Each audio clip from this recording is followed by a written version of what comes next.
ఈరోజు మనం చూస్తున్న ఈ స్థలంలో కొన్నేళ్ల క్రితం రక్త చరిత్ర రాశాడో రాక్షసుడు. అతని పేరే బ్రహ్మారెడ్డి. మాచర్ల నియోజకవర్గ ప్రజలు మరిచిపోలేని భయంకరమైన స్థలం ఇదే. రక్త పిపాసి బ్రహ్మారెడ్డి రక్తపు టేర్లు ప్రవహింపజేసిన ప్రదేశం ఇదే.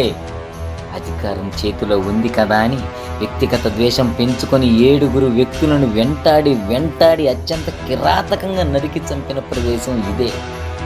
చూస్తున్నారా ప్రజలారా, నియోజకవర్గ ప్రజలారా, 7 తల్లులకు వైధవ్యం కల్పించిన భయంకరమైన స్థలం ఇదే.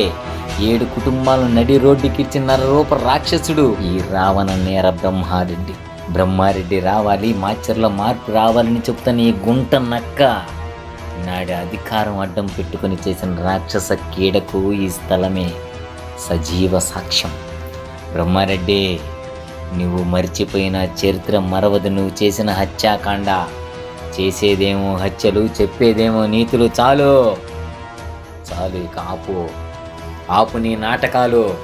అభివృద్ధి చేయటం అంటే ఏంటో ఎమ్మెల్యే రామకృష్ణారెడ్డిని చూసి నేర్చుకోవాలి. పిన్నెల్లి రామకృష్ణారెడ్డి మాచర్ల ఎమ్మెల్యేకి అధికారం చేపట్టిన తరువాత నీవు రక్తం చిందించిన ఆ ప్రదేశంలోనే రైతులకు భరోసా ఇచ్చేలా మిర్చి యార్డ్ నిర్మాణం చేసి చూపించాడు. అది అభివృద్ధి అంటే. ఒక పక్క నువ్వు రాసిన రక్త శాసనం, మరో పక్క పిన్నెల్లి రామకృష్ణారెడ్డి చేసిన అభివృద్ధి. నియోజకవర్గ ప్రజలారా, ఆలోచించండి. రక్త పిపాసి రావణ బ్రహ్మ కావాలా, అభివృద్ధి ప్రదాత పిన్నెల్లి రామకృష్ణారెడ్డి కావాలా? నరరూప రాక్షసుడు బ్రహ్మారెడ్డి కావాలా, ప్రజానాయకుడు పిన్నెల్లి రామకృష్ణారెడ్డి కావాలా? అతను వస్తే తలలు తెంచుతాడు, ఇతను వస్తే తల ఎత్తుకునేలా చేస్తాడు.